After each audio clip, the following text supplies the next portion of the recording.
After a year on the road, I thought I'd get tired of traveling. The endless clatter of railways, highways, and everything in between. But as my train pulled into the station at Bellariva, I felt every bit as excited as the first day of my journey. A whole year. It felt like a lifetime. The places I'd seen, the people I'd met, of course, the forgotten treasures I'd given a new lease of life along the way. I'm a restorer by trade. Bringing our most beloved possessions back to life is what I love to do. I'd been traveling for months, working my way from one town to the next, fixing everything from family heirlooms to VCRs. Bellariva was my chance to take a break. Unfortunately, that would have to wait until after I'd unpacked.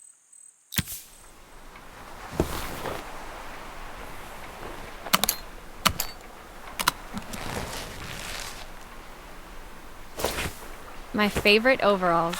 These will never go out of style. Looking forward to taking more close-ups of my fingers with this. My passport.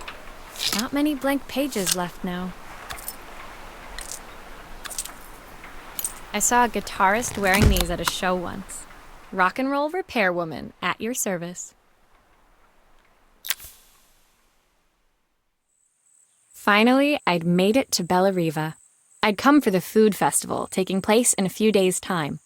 After living off TV dinners and instant ramen for the last few months, I was craving a decent meal. Of course, I'd need to earn enough money to pay for it, so I figured I'd head out the next day and find some work. My parents never wanted me to go. They wanted me to stay in their shop and have a simple, stationary life. I knew there was a world out there, beyond the four walls of our antique store, that I had to be a part of.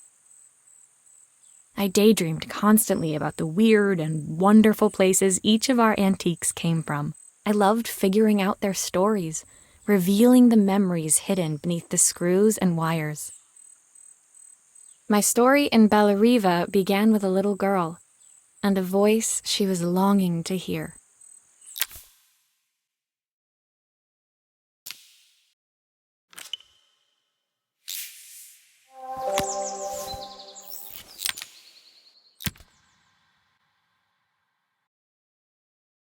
It was my first morning in Bellariva, and I couldn't wait to leave my hotel and explore.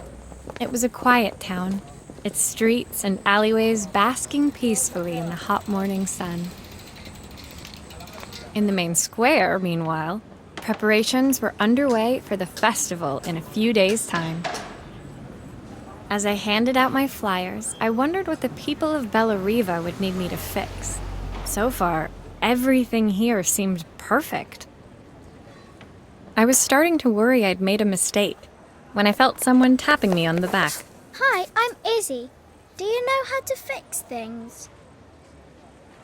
It was a little girl, maybe 7 years old, who must have gotten hold of one of my flyers. She rummaged around in her backpack until she hauled out a battered red cassette deck. My tape is broken and I can't make it work anymore. I tried to fix it myself, but there's this metal thing in the way. Can you try?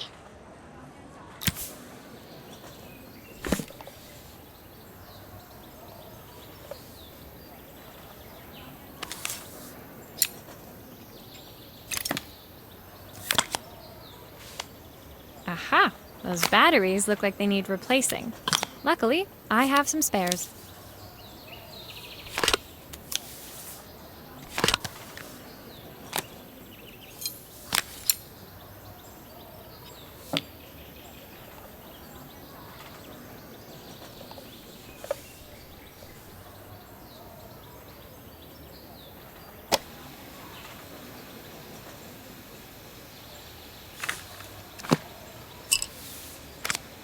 Why did you do that?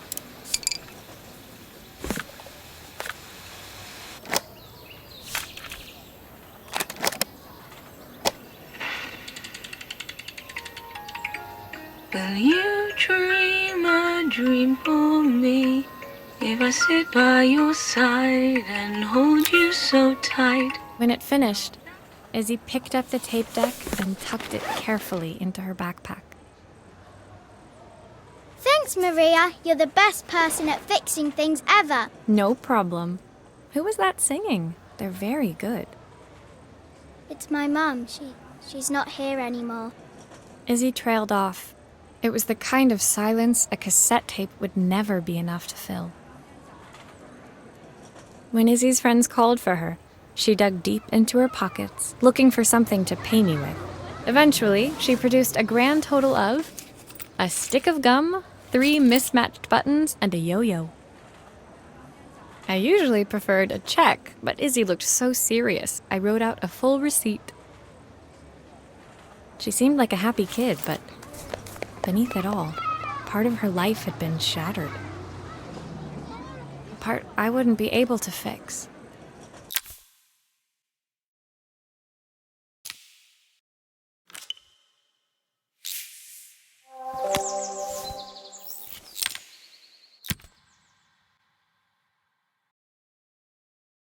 My first repair complete, I spent the rest of the day doing small jobs in and around the square. I was exhausted when I got back to my hotel and found a message asking me to make one more visit. The address led me to a quaint little house, a stone's throw from the beach. Bathed in the evening light, it looked beautiful, in spite of its flaking paintwork and chipped tiles.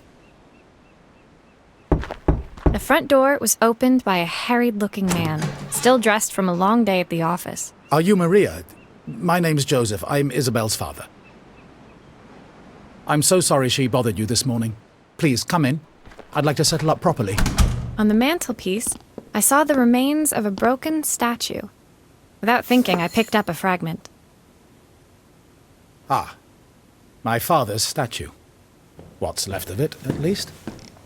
Yet another way I'd have disappointed him.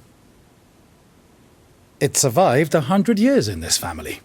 But 5 minutes with Isabel and... Do you think you can salvage it?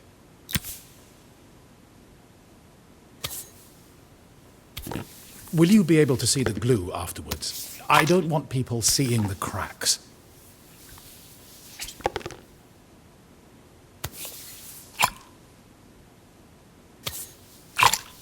Sometimes I think my daughter should come with a warning label.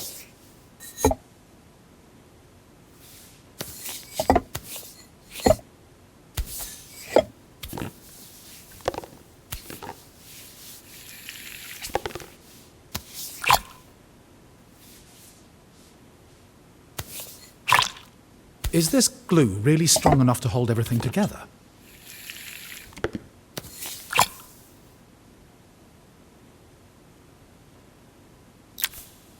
Thank you, Maria. It looks as perfect as it ever did. My father wanted me to make something of myself. He didn't have time for anything less. As Joseph put the statue back on the shelf, it nudged against the family portrait stood proudly next to it. So he was Bellariva's mayor. And that was Izzy's mom. They must both miss her so much. Sorry. I'm a little tired. I've been working late getting things sorted for the festival. There's only a few days to go. Looks like I'll be working late. Again? When I told my parents I wanted to leave, they always found an excuse to be busy, to avoid talking about it. I guess keeping themselves occupied was their way of pretending it wasn't happening. Joseph's work must have been taking up so much of his time. But maybe that was what he wanted. I just hoped he was finding enough time for Izzy, too.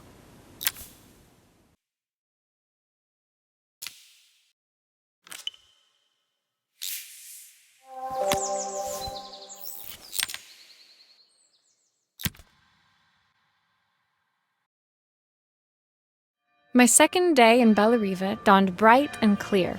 Another beautiful sunny morning. Walking into town, I passed cafes overflowing with customers cradling their morning coffees. I stopped, breathing in the smell of roasted coffee beans and freshly baked pastries. I was about to go inside when the owner of Carmen's, the cafe next door, stopped me. Hello, Maria? Were you here yesterday handing out flyers? I have a job for you. Her place was petite, tucked between its competitors as if hoping they wouldn't notice. Judging by the empty tables inside, though, her potential customers hadn't noticed it either. It's a bit slow today, but we're just getting started. I'm sure it'll pick up soon. As Carmen chatted, she walked over to the counter and returned with an old rotary phone. At least I've got plenty of time to practice my recipe for the festival. It's a new special I've been working on. I was hoping to call my sister for some, seasoning tips, but it won't connect. Can you see if you can figure out what's wrong?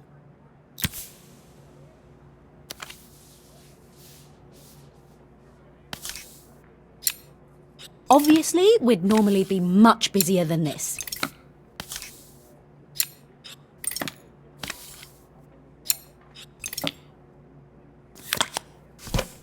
You can fix it, can't you? I can't afford to replace it.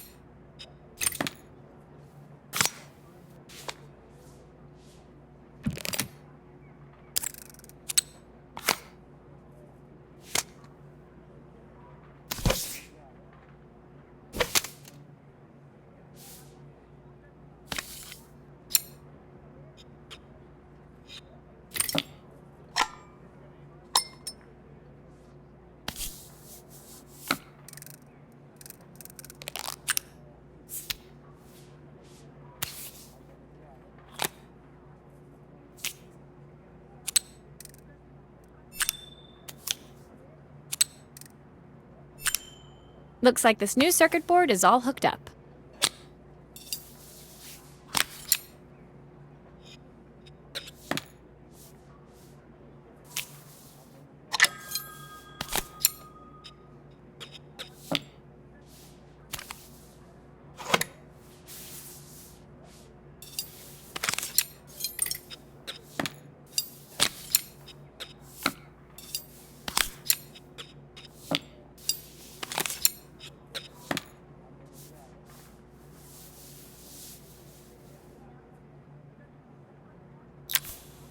When I handed the phone back to Carmen, she seemed almost reluctant to take it from me.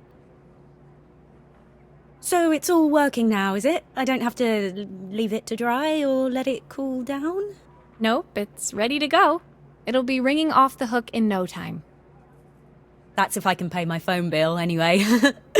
And the rent, and the suppliers. Anyway, take a seat and I'll be right with you. Your coffee's on the house. I sat at one of the empty tables, while at the counter, Carmen had started dialing the phone. Hello? How's my favourite sister doing today? As she talked, Carmen became more and more tense. This didn't seem like a call for some cooking advice. I know I still owe you from last time, but I can't afford to take part in the festival if I don't pay. I could almost feel the eye roll at the other end of the line. You don't need to be here, though. Can't you just put the check in the post? When the call ended, Carmen brought me my coffee, her hands trembling. Sorry about that. My sister's decided to fly in for a visit. Oh, God, I have to get ready. Actually, I might have another job for you. Can you come by tomorrow?